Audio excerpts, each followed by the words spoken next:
So for my student demonstration, I am doing the elephant toothpaste experiment. And in this cup of water, so far I have 1.5 cup of hydrogen peroxide, 3% color. And then in this, I have 1/4 a cup of dish soap. So I'm gonna pour it in here. I'll be back. So now I poured the dish soap in, so I'm gonna mix it a little bit.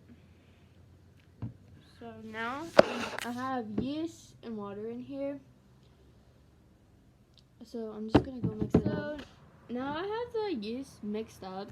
So I'm gonna add it into the bottle.